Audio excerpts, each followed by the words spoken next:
अंबानी और रतन टाटा को पीछे छोड़ने वाले गौतम अडानी की असली कहानी क्या है, कैसे उनका नाम हमेशा खबरों में छाया रहता है। कभी 1 रुपये की फैक्ट्री जमीन और कभी स्टॉक मार्केट के तूफान के लिए एक गरीब लड़के से एशिया का सबसे बड़ा tycoon ports, power airports Adani सब जीत गया। फिर आई एक रिपोर्ट और पूरा एम्पायर हिल गया। यही है गौतम अडानी की असली कहानी। कहा जाता है कि हमें अपनी मेहनत से कम और किस्मत से ज्यादा कुछ नहीं मिलता, लेकिन क्या हो अगर आपकी किस्मत में ज्यादा से ज्यादा मिलना लिखा हो।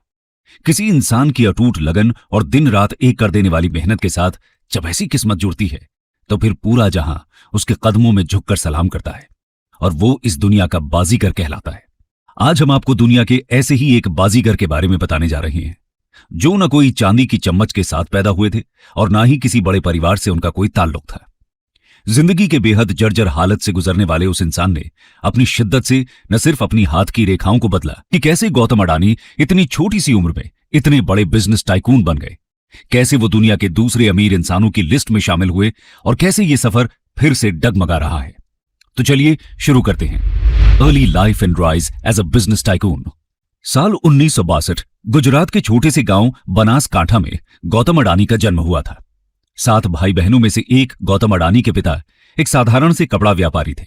परिवार की माली हालत कुछ बेहतर नहीं थी। पिता द्वारा किए जा रहे व्यापार में कोई ज्यादा मुनाफा नहीं था। किसी तरह गौतम अडानी की पढ़ाई चल रही थी। गौतम अडानी ने अहमदाबाद के SCN विद्यालय से स्कूली शिक्षा हासिल की। गौतम जब 16 साल के हुए तो उन्होंने कॉमर्स की पढ़ाई करने के लिए अहमदाबाद जाने का फैसला किया। उन्होंने यूनिवर्सिटी ऑफ गुजरात में एडमिशन लिया, लेकिन सेकेंड ईयर तक आते आते घर की आर्थिक हालत ठीक न होने की वजह से उन्हें बीच में पढ़ाई छोड़नी पड़ी। गौतम अडानी अपने परिवार को गरीबी से निकालना चाहते थे। इसके लिए उन्हें लीग से हटकर कुछ करना था। वो आम नौकरी और बंधे बंधाई सैलरी से नहीं हो सकता था। गौतम अडानी मुंबई निकल गए। उनकी जेब में कुछ चंद रुपए थे, लेकिन उनके अंदर हौसले की कमी नहीं थी। स्कूटर पर चलने वाले अडानी जिंदगी में उड़ान भरने के लिए कदम बढ़ा रहे थे, लेकिन उन्हें आगे करना क्या है ये वो खुद भी नहीं जानते थे। साल 1978 में गौतम अडानी के कदम मुंबई में पड़ चुके थे। मुंबई पहुंचने के बाद गौतम अडानी के चचेरे भाई ने उन्हें महिंद्रा ब्रदर्स की मुंबई ब्रांच में नौकरी दिलवा दी, जहां पर गौतम महिंद्रा ब्रदर्स की डायमंड कंपनी में काम करने लगे। यहीं से उन्होंने बिजनेस को A से Z तक जाना। यहां उन्होंने डायमंड सप्लाई से जुड़ा काम सीखा। गौतम कई कई घंटों तक पत्थरों को पॉलिश किया करते थे। 3 साल तक काम करने के बाद गौतम बाजार के बदलते ट्रेंड्स को समझ चुके थे। इसके बाद उन्होंने अपना खुद का बिजनेस शुरू करने का फैसला किया।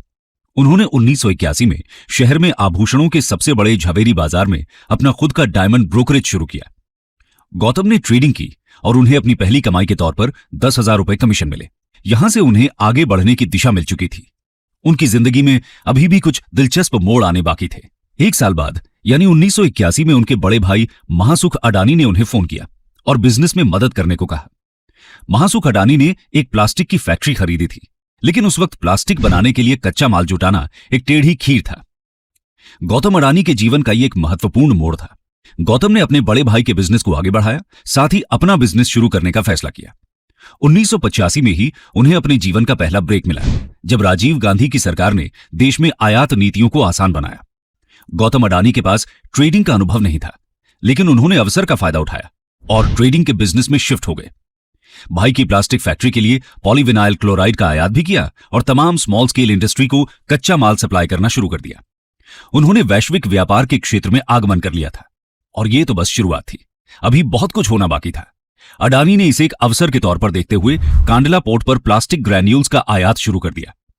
इसके बाद 1988 में अडानी एंटरप्राइजेज लिमिटेड यानी अडानी ग्रुप अस्तित्व में आया, लेकिन अडानी ग्रुप को भी 1991 में जाकर उड़ान मिली, जब नरसिम्हा राव और मनमोहन सिंह ने कुछ साहसिक फैसले लेते हुए आर्थिक सुधार शुरू किए।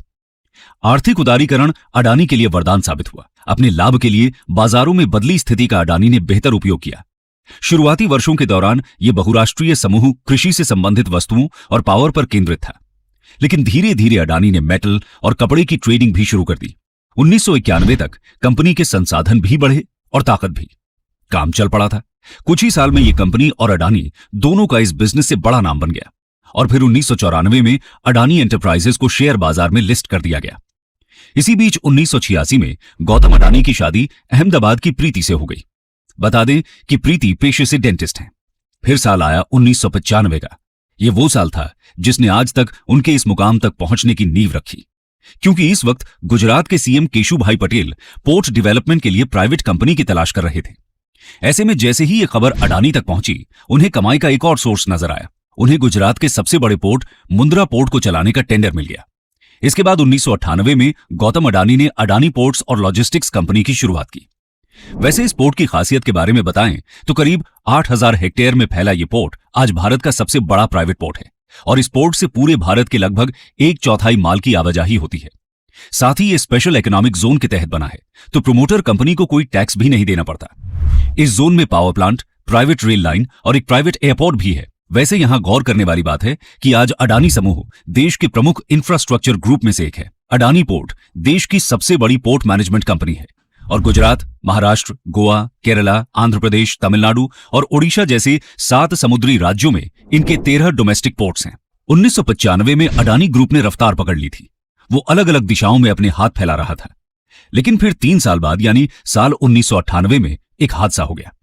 यही वो भयानक साल था जब उन्हें बंदूक की नोक पर फिरौती के लिए किडनैप कर लिया गया था। गौतम अडानी इस हादसे में बाल बाल बचे थे। दरअसल 1 जनवरी 1998 को वो और उनके करीबी दोस्त अहमदाबाद के सबसे बड़े क्लब कर्णावती क्लब गए थे।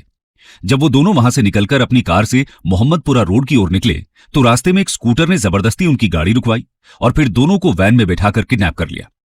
इसके बाद उन्हें किसी अनजान जगह पर ले जाया गया था।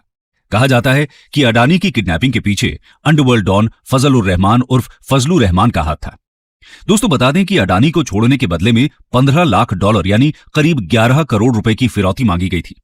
इसके बाद से ही गौतम अडानी बॉडीगार्ड और सिक्योरिटी रखने लगे थे। जनवरी 1999 में अडानी ग्रुप ने विलमार बिजनेस ग्रुप के साथ हाथ मिलाकर खाने के तेल के बिजनेस में कदम रखा। अडानी खुद को ग्रो करते चले गए। फॉर्च्यून के द्वारा अडानी लोगों की रसोइयों में पहुंच गए।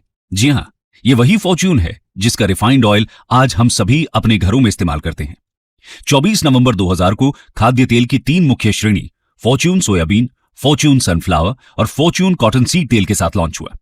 इसके अलावा अलग अलग सालों में दालें, शक्कर और सोया चंक्स जैसे अन्य खाद्य पदार्थों में भी कारोबार शुरू किया गया। इसके साथ ही इनके रखरखाव के लिए 2005 में अडानी ग्रुप ने फूड कॉर्पोरेशन ऑफ इंडिया के साथ मिलकर अलग अलग राज्यों में बड़े बड़े साइलोज बनाए।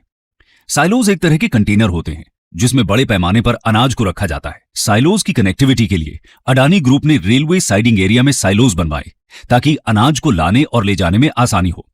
सब कुछ अच्छा चल रहा था, लेकिन इसी बीच एक बार फिर गौतम अडानी मौत के मुंह में जा पहुंचे। अडानी की जिंदगी में यह भयावह किस्सा मुंबई के 2008 के आतंकी हमलों से जुड़ा है। 26 नवंबर 2008 मुंबई आतंकी हमला तो आप सभी को याद होगा। उस हमले में ताज होटल में फंसे सर्वाइवर्स में से गौतम अडानी भी एक हैं। दरअसल उस रात अडानी ताज होटल में वेदरक्राफ्ट रेस्टोरेंट में दुबई पोर्ट के सीईओ मोहम्मद शराफ के साथ डिनर करने गए थे। तभी उन्होंने आतंकवादियों को होटल में घुसते और गोलियां चलाते देखा। वो बम भी फेंक रहे थे। अडानी सबसे ऊपर थे, इसलिए वो साफ देख सकते थे कि आतंकी स्विमिंग पूल और लिफ्ट की तरफ लगातार गोलियां चला रहे थे। कुछ ही पल में हड़कंप मच गया। चारों तरफ लोग चिल्ला रहे थे और गोलियों की आवाज आ रही थी। तभी होटल स्टाफ ने मेहमानों की मदद की और सभी को बेसमेंट में छिपाए रखा। बेसमेंट में बहुत ज्यादा घुटन होने लगी तो उन्हें ताज चेंबर में ले जाया गया जो 1 फ्लोर ऊपर था। अडानी ने 26 नवंबर की पूरी रात बेसमेंट में ही गुजारी। अगली सुबह सुरक्षा बलों ने करीब 8:45 पर उन्हें बाहर निकाला। 27 नवंबर को अपने प्राइवेट एयरक्राफ्ट से अहमदाबाद एयरपोर्ट पर लैंड करने के बाद उन्होंने कहा था कि मैंने 15 फुट की दूरी से मौत को देखा है। वो आज भी इन लम्हों को याद करके सिहर उठते हैं। लेकिन अडानी उस हमले के बाद रुके नहीं, वो बढ़ते रहे। अडानी अपने बिजनेस को लगातार फैला रहे थे। वो अब माइनिंग के बिजनेस में जाने का सोचने लगे थे। गौतम अडानी को कोयले में पैसा दिखा।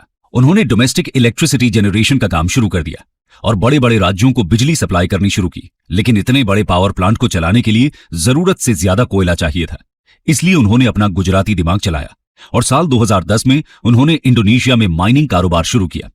फॉर्च्यून इंडिया मैगजीन के मुताबिक अडानी ने लिंक एनर्जी से 12,147 करोड़ में कोयला खदान खरीदा था। इस खदान में 7.8 बिलियन टन के खनिज भंडार हैं, जो हर साल 60 मिलियन टन कोयला पैदा कर सकती है। इसके बाद साल 2011 में अडानी ग्रुप ने ऑस्ट्रेलिया के एबट पॉइंट कोल टर्मिनल को $2 अरब 72 करोड़ में खरीदा। इसी तरह अडानी अपना कारोबार दुनिया भर में फैलाते गए। अडानी साम्राज्य का कारोबार 2002 तक $76 करोड़ 50 लाख था, लेकिन 2014 तक आते आते वो $10 अरब हो गया। साथ ही वक्त की जरूरत को देखते हुए अडानी ग्रुप ने नेचुरल गैस के क्षेत्र में भी बिजनेस को बढ़ाया और 2017 में सोलर पीवी पैनल बनाना शुरू किया। उधर बंदरगाह और निजी रेल लाइन के बाद अडानी ने एयरपोर्ट्स की तरफ उड़ान भरी और 2019 में अहमदाबाद, लखनऊ, मैंगलोर, जयपुर, गुवाहाटी और तिरुवनंतपुरम जैसे 6 हवाई अड्डों के मॉडर्नाइजेशन और ऑपरेशन की जिम्मेदारी उठा ली। अब अगले 50 सालों तक अडानी ग्रुप इन सभी एयरपोर्ट्स का ऑपरेशन, मैनेजमेंट और डेवलपमेंट संभालेगा। वहीं मुंबई इंटरनेशनल एयरपोर्ट लिमिटेड में भी अडानी ग्रुप के पास 74% की हिस्सेदारी है। और यह बताने की जरूरत नहीं है कि भारत में मुंबई एयरपोर्ट दिल्ली के बाद देश का सबसे बड़ा एयरपोर्ट है।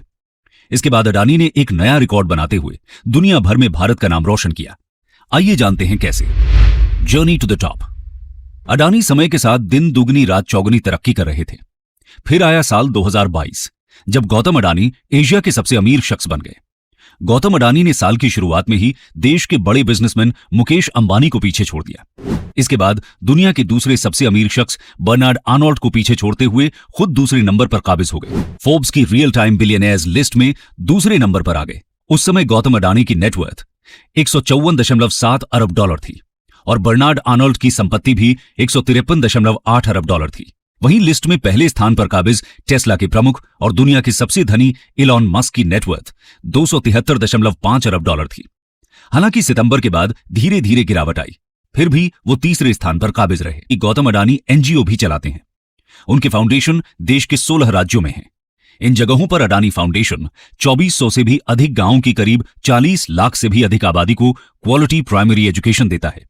साथ ही पब्लिक हेल्थ, सेल्फ एम्प्लॉयमेंट और इरेडिकेशन ऑफ मैल न्यूट्रिशन के क्षेत्र में भी काम करता है।